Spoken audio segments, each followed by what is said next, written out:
So this video is about changing lifestyles of van lifers that we have touched. I think a couple of weeks ago, or maybe less than a week, less than 2 weeks. Posted a video about uh, van lifers, people who live in RVs, van, even in their cars. And although that video, I was of course touching the issue of the topic of what people are going to do.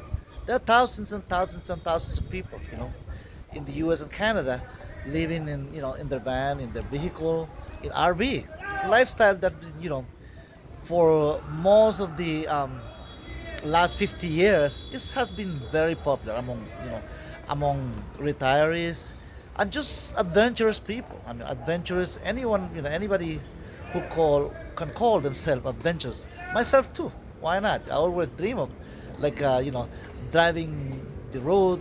Hit the road.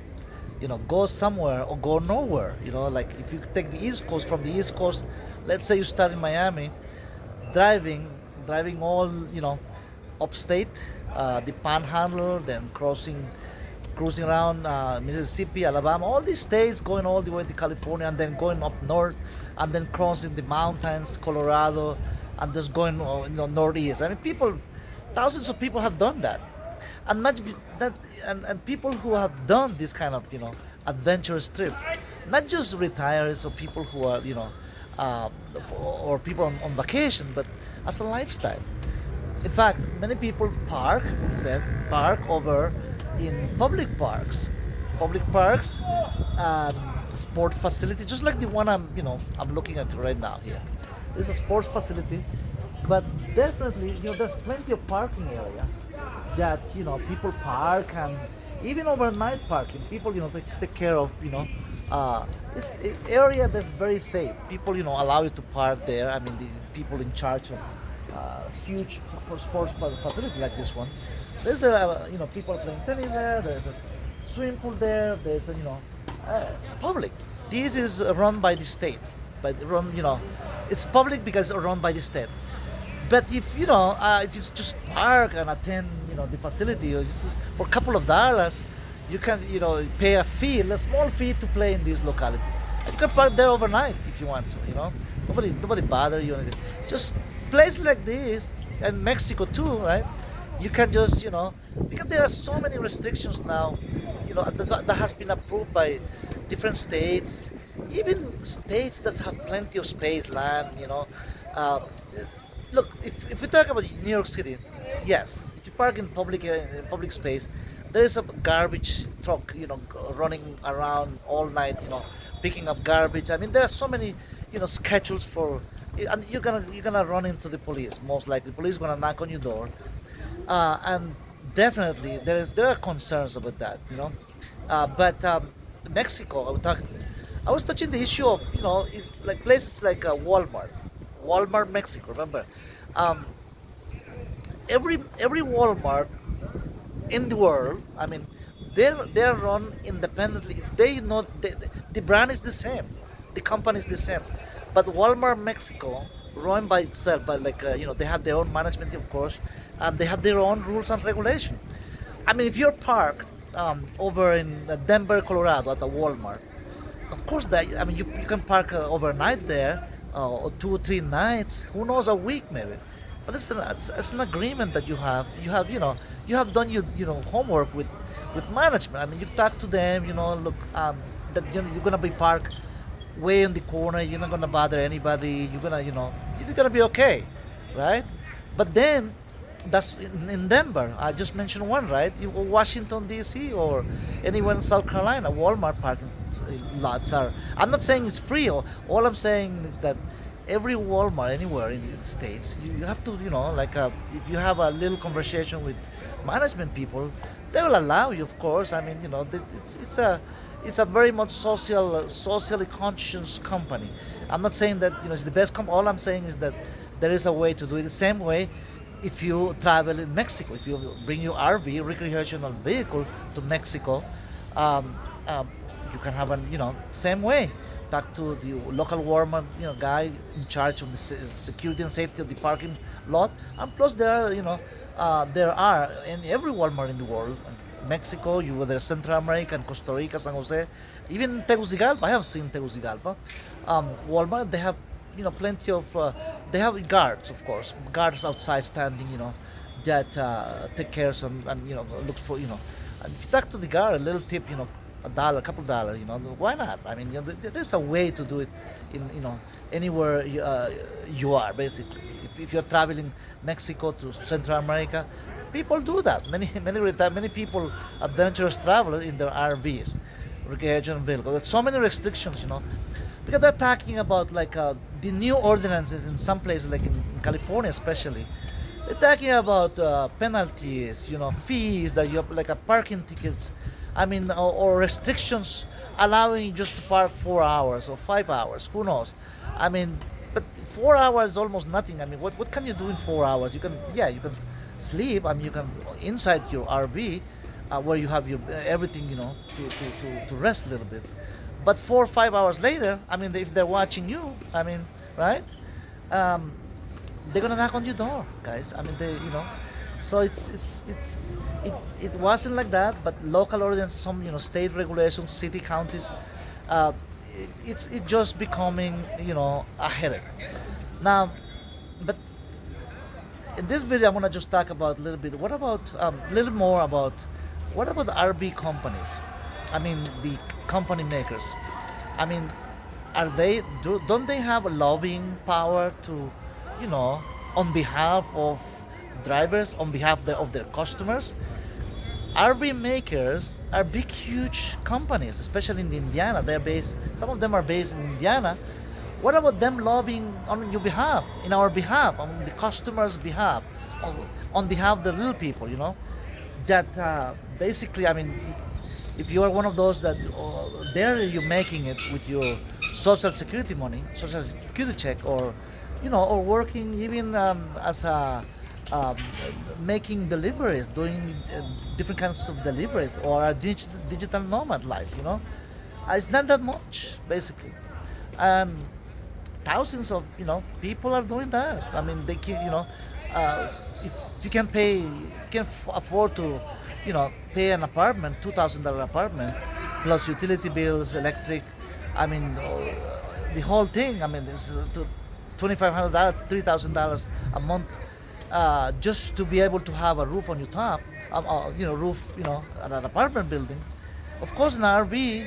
I mean, the RV life of van lifer is that it's very cheap. Only gas, only little things that you need, groceries and internet. Of course, you have internet, of course, but it's very affordable lifestyle, especially for youngsters. Gen Z generation, 25 to 35 years older, who can, just out of college with college loans, college that you still have to pay. I mean, so the issue is complicated. Not well, complicated because it used to be that homeless people who live as a lifestyle, people with mental health issues or other issues, addiction issues, um, or basically bad. I mean, luck. I mean, not able to, very much making minimum wage. But guess what? Thousands of people, college educated people, with a college degree, live in their vans. They're not, can't afford to, entry level jobs in Wall Street are diminishing. Artificial intelligence is taking over all entry level, almost not all of them, but most all entry level jobs at big, huge companies, Google, I mean Wall Street. So out of just fresh out of college, not, what you gonna do? Like live on your mom's basement, dad's basement? I mean, yes, that's a possible too, but not every mom and dad will allow you to do that. I mean, you just, after so many years of supporting you, I mean, helping you, then now out of college, it's time for you, for each one of us, to do what we need to do to make a living. So people, some people start with whatever they can start, right? Even a part-time job, but with a part-time making, let's say, $1,200, $1,500, paycheck a month, can't afford to pay an apartment, $2,000 apartment, as I said before. So all these issues that needs to be taken. Where are the RV companies? Are they making their voice known?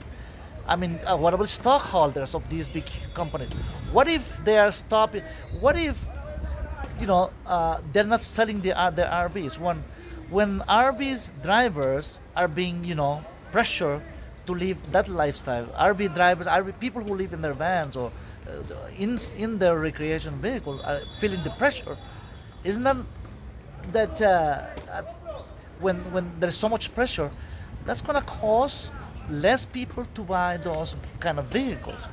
What about these brands? I mean, these companies, are they gonna be able to sell more of their units? I mean, are they gonna have what about the market? What about the stockholders of the huge company, RV makers? Well, you can say, well, they can just switch to something else. Of course, yes, I got that. But is that easy to switch to something else? Or just stop making recreational vehicles? Think about that. Um, it's not easy. Many people can lose their jobs in these big RV companies in Indiana and other states, Midwestern states that have been for years, for the last 100 years, making this kind of vehicle because it's part of the American lifestyle, part of the American adventure, part of the American dream to one day when you retire after 30 or 40 years on working for your company, finally you are able to have the time and little saving to buy like a 40,000, 50,000 recreation vehicle and hit the road or change the entire lifestyle. Just live in your van, live in your recreational vehicle with a kitchen, bathroom, everything, all and just park anywhere you want. But the idea now, in some localities, they say, even in a private property, in a private home, and a private driveway, they're gonna fine you. They're gonna, issue, citation to make you pay, even in your private driveway.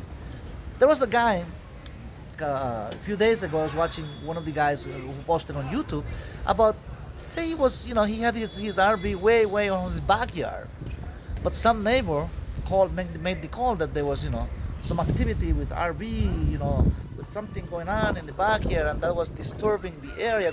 Think about that. I mean, can what about the good neighbor, you know, good neighbor feeling of, being a good neighbor? I mean, leave them alone. I mean, they wanna, if a guy wants to park his van or his recreational vehicle on his mother's backyard while he's helping, or he or she, right? It could be female too. Many female go solo, living on their van and traveling the United States. But a guy who wants, just to save some money, I mean, living in his van on private property. I mean, on his mother backyard while he's, trying to save some money and go on his own, make his life on his own. The police, apparently, they took notice of it. There was a call, and then the whole issue. Well, they had to do some, many explanation about something that was very common before, but this is 2025, and things are changing very fast, guys. So, this video is for to have the feeling of what our recreational vehicles company, the RV makers, are doing, to help you out, help me out, help the customers, help thousands of customers. Now, worry and sick about, losing their lifestyle. They don't know what to do. They, treat it like a homeless, treating like they're committing a crime. I mean, it doesn't look good, but there is hope. I mean, if people get,